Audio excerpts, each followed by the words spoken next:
हम ये जानते हैं कि मैटर चाहे सॉलिड, लिक्विड या गैसेस स्टेट में हो, उसके मॉलिक्यूल्स कंटिन्यूसली मोशन में होते हैं और मोशन की वजह से उनके पास एक एनर्जी होती है जिसे हम काइनेटिक एनर्जी कहते हैं। दरअसल ये काइनेटिक एनर्जी हर मॉलिक्यूल के पास डिफरेंट होती है और हम उसको किसी कॉन्सेप्ट को समझने के लिए इस्तेमाल नहीं कर सकते क्योंकि हर मॉलिक्यूल के पास वो डिफरेंट अमाउंट में होती है। तो फिर हम एक कॉन्सेप्ट यहाँ पे बनाते हैं जिसे हम कहते हैं काइनेटिक एनर्जी पर मॉलिक्यूल, जो कि सारे मॉलिक्यूल्स की काइनेटिक एनर्जी को जमा करके नंबर ऑफ मॉलिक्यूल्स के साथ डिवाइड करने से हमें मिल सकती है। तो ये average kinetic energy of the molecule या काइनेटिक एनर्जी पर मॉलिक्यूल हीट और टेम्परेचर को समझने के लिए एक बहुत बुनियादी कॉन्सेप्ट है। अब हम सपोज़ करते हैं कि ये दो बॉडीज़ हैं, अगर ये एक दूसरे के करीब रखी जाएं तो उसको हम थर्मल कांटेक्ट कहते हैं। मतलब ये ज़रूरी नहीं कि बॉडीज़ एक दूसरे के पास रखी जाएं, चाहे उनमें सेपरेशन भी है, लेकिन ऐसी स्टेट मौजूद है कि एनर्जी एक बॉडी से दूसरी बॉडी में ट्रांसफ़र हो सके, तो हम कहेंगे कि ये थर्मल कांटेक्ट है। दरमियान में अगर यहाँ पे कोई ऐसी चीज़ हमने प्लेस कर दी जिससे एनर्जी एक तरफ से दूसरे तरफ ना जा सके, इवन दोनों बॉडीज़ एक दूसरे के साथ टच हों, तो वो थर्मल कांटेक्ट नहीं कहलाएगा। तो मतलब जब हमने इन दोनों बॉडीज़ को थर्मल कांटेक्ट में रखा, लेकिन इसकी एवरेज काइनेटिक एनर्जी और इस बॉडी की एवरेज काइनेटिक एनर्जी अगर तो सेम है, कोई भी बॉडी दूसरी बॉडी को एनर्जी ट्रांसफ़र नहीं करेगी। लेकिन सपोज़ कर लेते हैं कि ये लेफ़्ट साइड पे जो बॉडी मौजूद है इसकी एवरेज काइनेटिक एनर्जी हायर है और राइट साइड पे जो बॉडी मौजूद है उसकी एवरेज काइनेटिक एनर्जी कम है। तो इस स्टेट में energy from left to right travel करना शुरू कर देगी और यहाँ पे आप देख सकते हैं कि वो एनर्जी ट्रांसफ़र होती रहेगी और कभी न कभी ऐसी स्टेट आएगी जिसमें दोनों बॉडीज़ की एवरेज काइनेटिक एनर्जी सेम हो जाएगी। कुछ देर के बाद दोनों बॉडीज़ की average kinetic energies of the molecule equal हो जाएंगी, जिसे हम कहेंगे कि इक्विलिब्रियम स्टेट है। इक्विलिब्रियम स्टेट वो स्टेट है कि एक बॉडी दूसरी बॉडी को अब एनर्जी फर्दर नहीं दे सकती। तो आपको याद रखना है कि यहाँ पे जब एनर्जी एक बॉडी से दूसरी बॉडी की तरफ जा रही थी तो सिर्फ उस स्टेट में हम उसे कह सकते हैं कि वो हीट है। तो हीट सिर्फ उस स्टेट में होगी जब वो एक बॉडी से दूसरी बॉडी की तरफ मुंतकिल हो रही होगी। यहाँ पे बहुत इम्पॉर्टेंट नोट कि हीट सिर्फ उसी स्टेट में है जब मुंतकिल हो रही है, ट्रांसफ़र हो रही है, और ये एनर्जी जब बॉडी के अंदर मौजूद थी, मतलब इस बॉडी के अंदर मौजूद थी, तब ये इंटरनल एनर्जी थी, ना कि हीट। और जब ये इस बॉडी से निकल के दूसरी बॉडी में जा रही थी उस अरसे के दौरान ये हीट थी, और जब ये अगेन इस बॉडी के अंदर आ गई तो वो फिर से इंटरनल एनर्जी हो गई, लेकिन दूसरी बॉडी की। तो जो भी एनर्जी बॉडी के अंदर मौजूद है दैट इज़ नॉट हीट, उसे हम कहते हैं internal energy of the body. लेकिन जब वो एनर्जी एक बॉडी से निकल के दूसरी बॉडी की तरफ जा रही है due to the difference of something, तो उसको हम कहते हैं हीट। तो basically heat energy in transit है, सिर्फ वो एनर्जी है जो कि एक बॉडी से दूसरी बॉडी की तरफ मुंतकिल हो रही हो। हीट कभी भी बॉडी के अंदर मौजूद नहीं होती। जो एनर्जी बॉडी के अंदर मौजूद होती है उसे हम इंटरनल एनर्जी कहते हैं। हम ये नहीं कह सकते कि ये बॉडी इसके अंदर ज़्यादा हीट मौजूद है या इस बॉडी के पास ज़्यादा हीट मौजूद है। हीट वो एक बॉडी से दूसरी बॉडी की तरफ ज़्यादा जा सकती है, लेकिन अगेन वो डिपेंड करता है उसके टेम्परेचर के ऊपर, जिसको हम थोड़ी देर में डिस्कस करने जा रहे हैं। हीट को उन्हीं यूनिट्स में मेजर किया जाता है जिन यूनिट्स में किसी भी और फॉर्म ऑफ एनर्जी को हम मेजर कर सकते हैं। तो वो कौन से यूनिट्स हैं?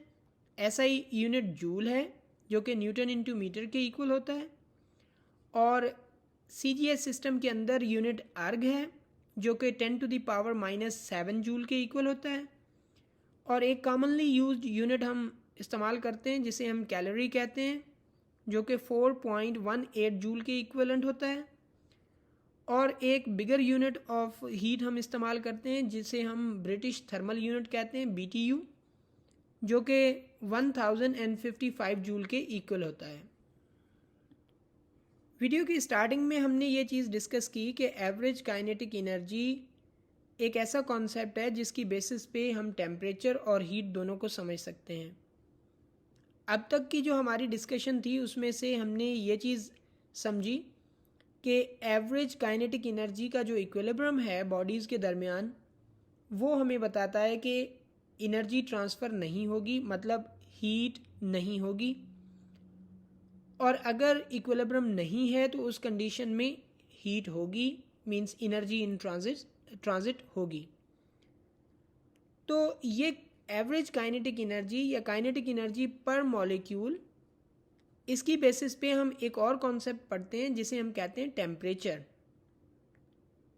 तो जितनी average kinetic energy of the molecule ज़्यादा होगी उतना बॉडी का टेम्परेचर ज़्यादा होगा। एवरेज काइनेटिक एनर्जी टेम्परेचर नहीं है, लेकिन दोनों एक दूसरे के साथ डायरेक्टली रिलेटेड हैं। तो जिस तरह से हमें पता है कि मोमेंटम मास पे भी डिपेंड करता है, मोमेंटम वेलोसिटी पे भी डिपेंड करता है, लेकिन मोमेंटम वेलोसिटी नहीं है, मोमेंटम मास नहीं है, बल्कि उनकी प्रोडक्ट है। इसी तरह से एवरेज काइनेटिक एनर्जी टेम्परेचर नहीं है, लेकिन एवरेज काइनेटिक एनर्जी के साथ कुछ और क्वांटिटीज़ या कुछ और वेरिएबल्स मल्टीप्लाई या डिवाइड होने के बाद हमें टेम्परेचर इसमें से मिल सकता है। तो both are interlinked, both are depending directly on each other. तो टेम्परेचर ऐसी एक क्वांटिटी है जिसका डायरेक्ट रिलेशनशिप है काइनेटिक एनर्जी के साथ, काइनेटिक एनर्जी पर मॉलिक्यूल के साथ।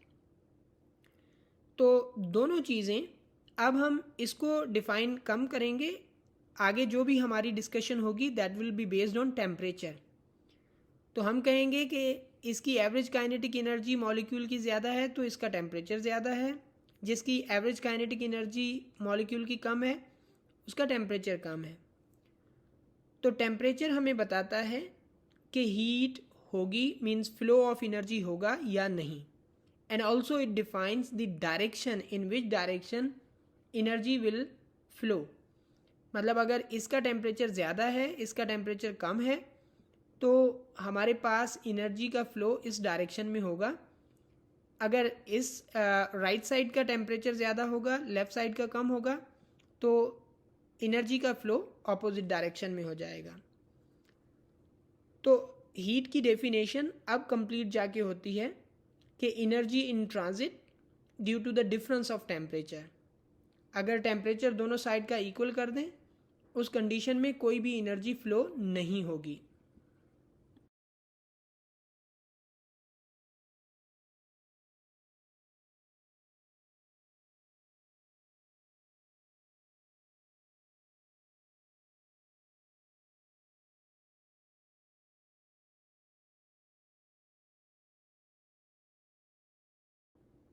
अगर टेम्परेचर को डिफ़ाइन किया जाए तो हम इस तरह से डिफ़ाइन कर सकते हैं कि temperature is a measure of hotness.